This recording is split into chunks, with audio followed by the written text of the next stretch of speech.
चौथ का व्रत हमें कब करना है। वर्ष 2026 में तिल चौथ, जिसे गणेश चौथ या फिर माघी चौथ के नाम से जाना जाता है, ये हमें कब करना है।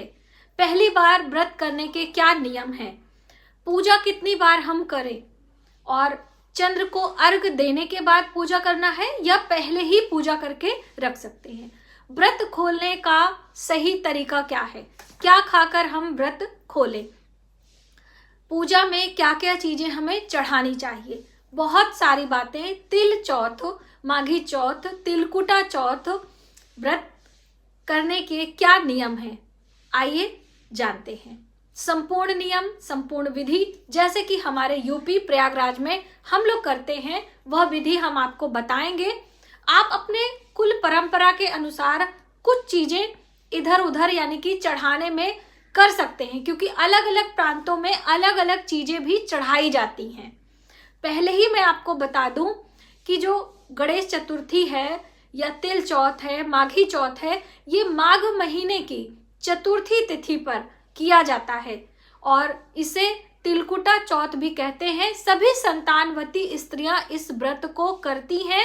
आपकी कन्या संतान हो या आपकी पुत्र संतान हो, दोनों की उन्नति, तरक्की, उत्तम स्वास्थ्य की कामना से सभी महिलाएं इस व्रत को करती हैं। अब पहला सवाल आता है कि ये हमें कब करना है, इस व्रत को हम कब करें। तो वर्ष 2026 में ये 6 जनवरी को व्रत किया जाएगा। पहला साल का पहला त्योहार है। व्रत की हम बात करें तो ये जैसे ही जनवरी नया साल लगेगा, ये चतुर्थी तिथि पर 6 जनवरी को व्रत किया जाएगा। और इस व्रत का खास नियम है कि हम निर्जला करते हैं, इसे बिना अन्न और बिना जल के करते हैं। नमक भी नहीं खाया जाता है। जब संध्या के समय यानी रात्रि में चंद्र का उदय होता है, तब भगवान चंद्र की पूजा अर्चना अर्घ देने के बाद ही हम व्रत का पारायण करते हैं, यानी व्रत का पारण करते हैं। तो अब देखिए 6 जनवरी को है, ये आपको सबको पता चल गया। अब पहले से आप करते आ रहे हैं तो बहुत सारे नियम आपको पता ही होगा। जो बहनें पहली बार करना चाहती हैं वो बिल्कुल कर सकती हैं, क्योंकि जैसा कि कहते हैं ना कि खर मास पे कोई व्रत शुरू नहीं कर सकते, लेकिन बहन हर वर्ष माघ महीने की चतुर्थी तिथि, कृष्ण पक्ष की चतुर्थी तिथि पर यह व्रत किया जाता है। तो अब खरमास तो रहता ही है। खरमास कब समाप्त होगा? 14 जनवरी को। इसलिए आप इस व्रत को पहली बार कर सकती हैं। और पहली बार व्रत करने का अर्थ होता है कि कुछ चीजें ससुराल से होती हैं, कुछ चीजें मायके से लेकर आते हैं। क्योंकि देखिए एक स्त्री जो होती है, जब उसका विवाह हो जाता है तो वो 2 परिवारों को जोड़कर चलती है। तो उसके लिए उसके माता पिता की उन्नति, उसके परिवार की मायके तरफ से भी ईश्वर की कृपा प्राप्त हो और ससुराल में ईश्वर की कृपा प्राप्त हो, इसी कामना के साथ में दोनों स्थानों की चीजों का इस्तेमाल पूजा में किया जाता है। जैसे कि साड़ी कपड़ा भी आता है, फल मिठाई आता है, तिल आता है। और दोस्तों एक अहम जानकारी कि पौष महीने में आपको तिल खरीद कर रख लेना है। ये वीडियो मेरी पहले ही आपको मिल रही होगी, तो आप पहले ही पौष महीने में कहते हैं कि माघ महीने में तिल नहीं खरीदा जाता, और पूरे माघ महीने तिल का बहुत बड़ा महत्व है। जितना ही हम तिल का दान करते हैं, तिल का सेवन स्वयं करते हैं, हमारे सेहत के लिए, हमारे ग्रहों के लिए अच्छा होता है। तो अभी से आप खरीद कर रख लें, चाहे काला तिल हो चाहे सफेद तिल हो। काले तिल का महत्व माघ में ज्यादा होता है। तो आपने जाना कि मायके से भी सभी पूजा पाठ की सामग्री, फल मिठाई आदि आता है। यदि ऐसा नहीं संभव है तो आप कुछ पैसे दक्षिणा लेकर स्वयं से पूजा पाठ में जो भोग आदि लगाते हैं उन सामग्री को खरीद सकते हैं। अब बात आती है कि हम पहली बार जो व्रत कर रहे हैं क्या क्या चढ़ाएं। तो देखिए चढ़ाने पे आप मत जाइए, क्योंकि अलग अलग प्रांतों में अलग अलग चीजें चढ़ाई जाती हैं। लेकिन आप किसी भी प्रांत एरिया से हो, भगवान गणेश की ही पूजा की जाती है। तो भगवान गणेश की पूजा में जो शिव परिवार, भगवान शिव का परिवार है, भगवान शिव के ही पुत्र प्रथम पूज्य देवता भगवान गणेश है, और पंच देवी देवताओं में भी ये पूजे जाते हैं। तो आप अकेले पूजा इनकी ना करें।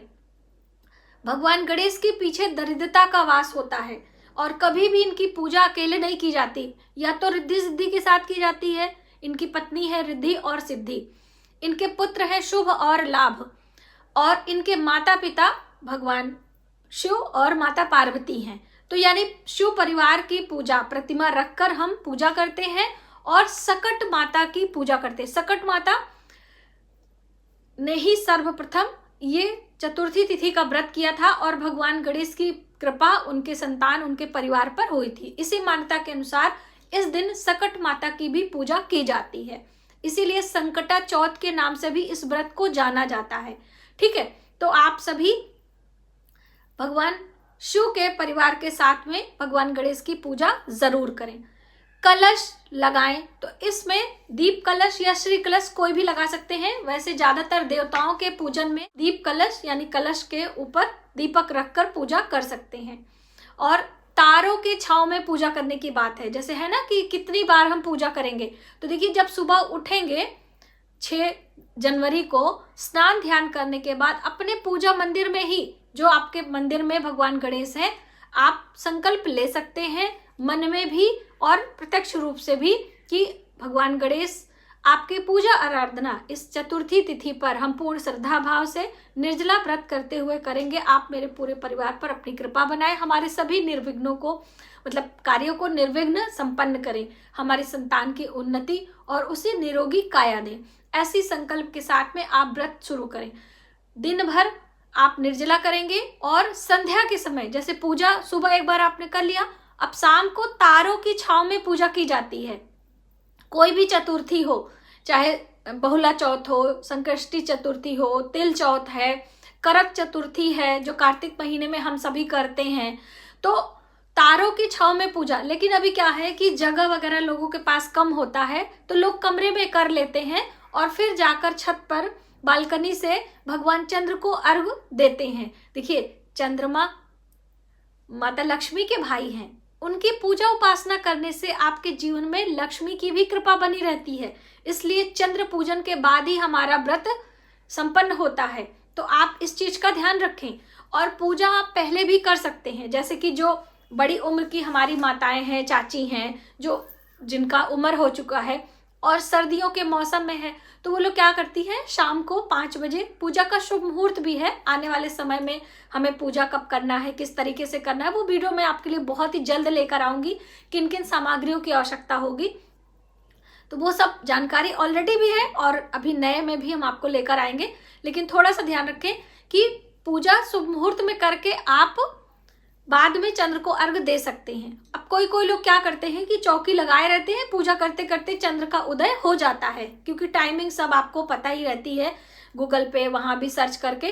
तो ऊपर नीचे यानी साथ में ही हम लोग एक साथ ही जाते हैं, पूजा करते करते चंद्र का दर्शन हो जाता है और उसी समय जल देकर नीचे आकर हम अपना व्रत खोलते हैं। तो देखिए, इस दिन अपने संतान को भी पूजा में बिठाना चाहिए, उनके मस्तक पर तिलक लगाना चाहिए।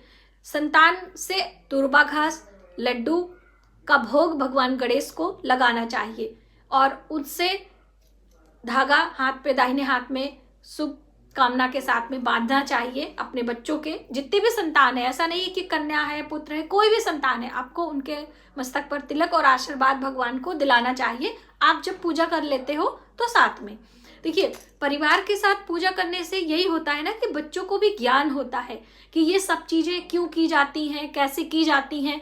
आने वाले दिनों में वो बच्चे, जो संतान है, हमारा भविष्य है, हमारे देश का भविष्य है, तो उन्हें ये छोटी छोटी जानकारी हम बचपन से ही देते हैं। तो इस तरह से हमें अपने बच्चों को ये संस्कार बचपन से ही डालना चाहिए।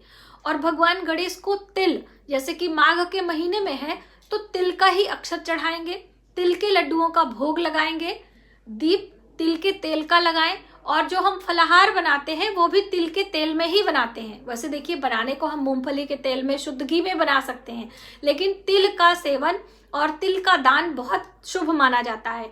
और हम जो भोग लगाते हैं वो खा भी सकते हैं। हमने इस पर एक रील भी दी थी आपको, क्योंकि बहुत सारे बहनों का कंफ्यूजन था कि दीदी हम तिल का भोग लगाएंगे, तिल का दान करेंगे, तो क्या हम तिल खा सकते हैं कि नहीं तिल चौथ में।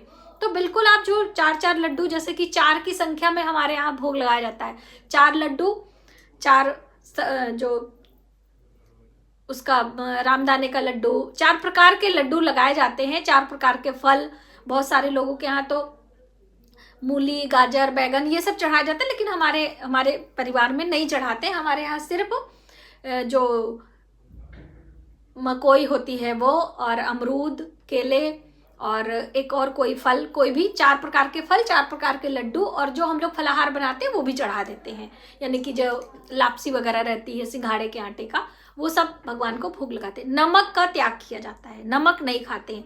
अब देखिए, अगर आपको कोई बीपी का इशू है या कुछ और है तो मीठा ज़्यादा ना खाएं। बिना नमक की चीज़ें, काली मिर्च वगैरह डाल के आप ले सकते हैं।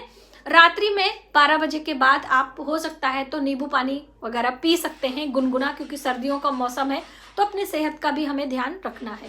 तो मुझे उम्मीद है कि ये वीडियो आपके लिए काफ़ी हेल्पफुल होगी, और बहुत जल्द मैं प्रैक्टिकल वीडियो आपके लिए लेकर आने वाली हूँ। तो आज की वीडियो में बस इतना ही।